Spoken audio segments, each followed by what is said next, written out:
Alright guys, welcome back to the channel. We need to talk because a lot is bubbling under the surface right now. While results have slightly steadied, the noise around the club is getting louder and not quieter. We've got Cole Palmer reportedly unhappy down south, and key players already asking for improved contracting, a potential Douglas Luiz loan, and also confusion around Dario Sugo's injury and absence, and then a complicated Jeremy Jacquet's deal. And once again, the same old issue, short-term needs clashing with long-term ideology. So let's unpack all of this calmly and honestly. And as a fan who just wants this club to make sense again, let's just dive right into it. So let's start with the biggest red flags. Report claiming Cole Palmer doesn't particularly enjoy life down south and misses his friends from back home. And on the surface, that might sound harmless, and players are humans, and relocation is hard. I'm not going to deny that, yeah. But let's be real. This rarely exists in isolation because players usually start feeling this way when the project feels unstable, when the football doesn't align with their ambition, and the environment feels uncertain. And this is just the situation at Chelsea right now because it doesn't look like we have a direction. We just keep going, and then when we see that when we hit a roadblock, we dismantle everything again and then tend to start again. In the sense that when the manager or the coach, okay, have certain clashes with the higher ups, someone like Enzo Maresca, who the players I believe eventually got rallied around and love him and all that, only for him to walk away or part ways with Liam Rosner in the dugout right now. It doesn't. It just feels like the direct. Probably, like this is just me thinking that the direction of the club and certain players start to drift apart. Okay, it doesn't look. They look. It might be looking mismatched and might not be in alignment, and this is probably the case. And Palmer is Chelsea's most important player. Everything runs through him.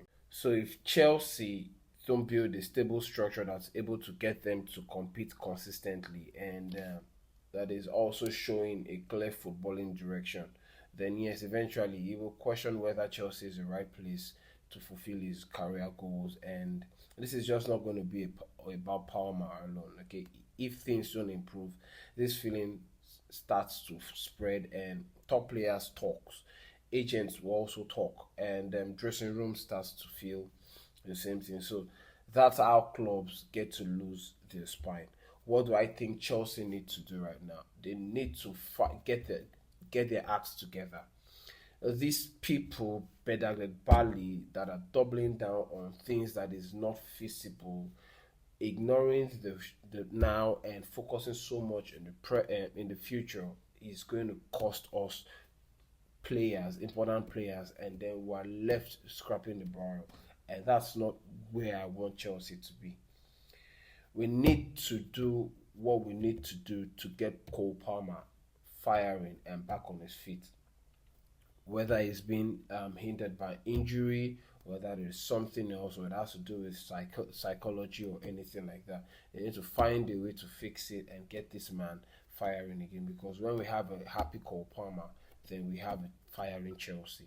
So that's just it. And then let's talk about contracts because Mrs. Caicedo, Enzo Fernandez, and Liverpool are all seeking discussions over improved terms, and this is also inevitable because Chelsea spend big on these players, made them centerpieces, and now they are established, and they are not just established; they are established internationals. Their market values have risen, and their agent knows other clubs are going to be watching. But here's the problem for me: until the sporting structure changes, these conversations will keep happening because players will always ask, "Okay, what am I building towards here?" That's going to be the question that they are going to be asking because a situation where we have a club that is inconsistent in challenging for honors and all that, you have to be able to keep them by offering them lucrative deals. Okay, they will be asking themselves, what's the point of being in a club like Chelsea that is not consistent in challenging and cannot their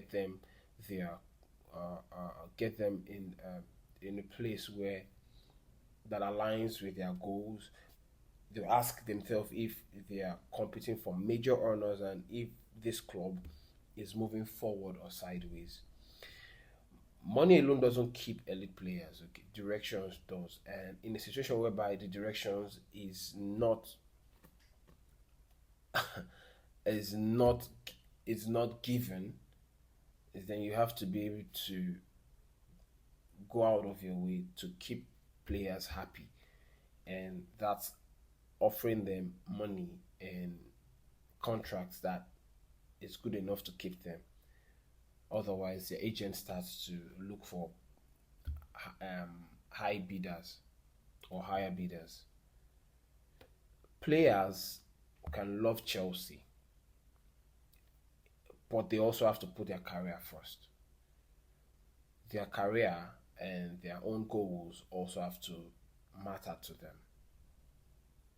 So that's just it. So money alone doesn't keep elite players. Okay, we have elite players: Cole Palmer, Levi Cole, Moses Caicedo, Enzo Fernandez, and then even the upcoming Esteval and all that. These are even Rhys James. Over time, they start to ask these questions: Why are they still here? If the club cannot get them to the place where they want to get to, then something has to give. You either pay, give them good contract to keep them happy at the club, or you allow them walk, and that's just it. And then let's also talk about one move that actually does make sense to me, because this one really does make sense to me. Chelsea are considering a loan move for Douglas Luiz, and honestly, yeah, this is one of the most logical piece of business we've been linked with in a while. Why? Because Douglas Luiz is experienced, is Premier League proven. He knows how to control games and add leadership immediately. With Lavia constantly unavailable and Santos still developing, we also have Enzo Fernandez and Moses Caicedo carrying massive load work. A straight loan gives Chelsea depth, stability, and breathing room until the summer. It's not Fabrizio Romano have confirmed that it's not a loan with an obligation to buy. It's just a straight loan, no long term commitment, no panic buy, and no blocking pathways permanently. And it's a smart squad management, something Chelsea haven't done enough of recently. So this is going to be a very good deal and good move for both parties. He's presently at Nottingham Forest and only have has gotten himself only 13, 14 league appearances, or match appearances since he joined Nottingham Forest from Juventus on loan. Now Chelsea are actually speaking with Juventus to find out the situation surrounding his contract, if Juventus would allow him join Chelsea on a straight loan till the end of the summer, and then Chelsea can decide what to do going forward. I think this is a smart move. Okay, we cannot be crying for experience, and then when we have something similar to that, age wise and experience and all that, and then some fans are going to be 18 and cursing and all that, we need to pick a side. Okay, this one it doesn't affect or harm anything. It doesn't disrupt anything. Okay, we have Lavia, who's constantly unavailable. We have Darius Sugo, who joined the club in the summer and yet is not been able to play even 5 games and all that. Is constantly missing through injury. And this is not me slagging him off for getting injured, because injuries happen in football. We cannot have him. We cannot have just Caicedo and Fernandez playing 64 matches. They're going to burn. They will burn out, and that's another way of exposing them to injury, and especially the muscles. When the muscle starts to wear off and starts to weaken, the injury starts to creep in, and this is what I think we'll be able to avoid or at least keep them rested, get them enough time to rest and all that. Douglas Luiz is someone who can play as a standing as a lone six, can also play alongside Moses Caicedo. At the same time, can play alongside Enzo Fernandez. Someone who can play anywhere in the middle as a six, as an eight, and can also play as a 10. So it's a good move, and it's also going to be adding experience to the team. So that's fine. And then there's also Darius Sugo missing from matchday squad, not seen in training, no official explanation, and this is where frustration creeps in. Okay, if it's injury, say it, and if it's disciplinary issues, address it, and if it's also down to tactical issues, why not just come out to explain it? Okay, silence breeds speculations, and speculations damages trust. Chelsea need to get better at communication internally and externally, and I just feel like they need to do that. We need to understand what's wrong with Darius Hugo. We found out earlier. I mean, there were pictures of Darius Hugo in training and all that, and some afterwards it was in the match day squad. I mean, in the bench, and then he got missing and disappeared. Why is he not playing? Why is he not in training? What's happening with him? We need to understand that. So, yeah, you Chelsea people, the people that know things happening with Arisigo, please let me know what's happening with him in the comments section below. Now let's get to the big one. Jeremy Jacquet. Chelsea want to spend 35 to 40 million pounds plus add-ons. Rennes want a club record fee, and negotiations are getting complicated according to Fabrizio Romano. And here's my issue because it's a fundamental one. Chelsea said they wanted experience at the centre back. Jeremy Jacquet is 20-year-old, as mentioned in my previous video, has not completed a full top flight season, not even at Rennes. And this means that he has limited senior experience. So how exactly does this solve the immediate problem? This is not me just saying Jacquet isn't talented. It clearly is. For him to be touted by European top best, Bayern Munich, and the rest of the top brass in football, only goes to show that there's something in him, there's something about him. Okay, and that's a given. But this is the same recruitment level. We keep buying potentials and hope that it matures quickly and worry about the present later. We keep focusing on the future. What is happening with the present? That is the issue. Okay, if experience is the need, then why not go for Bastoni type profile? Why not go for the Maguire type profile? Proven leaders, players who've been there and done it. Right now, Jacquet look more like a future asset, a resale opportunity, and another developmental gamble. This is not a stabilizer for me. This is not the stabilizer for me. If Chelsea proceed with acquiring Jacquet, then something else has to happen. This is what I think. This is the only logic that I can take from here. Because we've seen photos of Axel Disasi in training, and Liam Rosino confirmed in the presser that Jacquet has joined the first team, and then he's going to be working on his match fitness and all that. We cannot use Axel Disasi as a centre back. It cannot and will not work. It has not worked. Because Disasi is not good on the ball. And I don't think he's that great off the ball either. He has proven, or it has been proven many times than not, how he's got himself caught out. He can't keep high line, just like Tosin can't. So the balance is off and the leadership is lacking.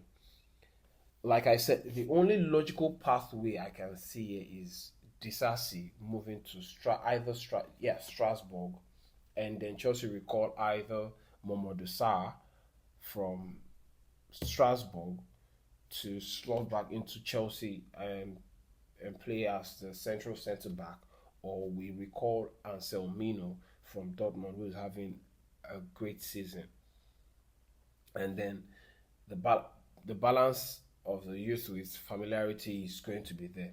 Otherwise, we're just going to be stacking profiles without cohesion, and That's how you end up with a squad full of talent and no structure, which has been the story of Chelsea for how many years now. And the uncomfortable truth here is that Palmer feels disconnected. Contract talks are starting to resurface.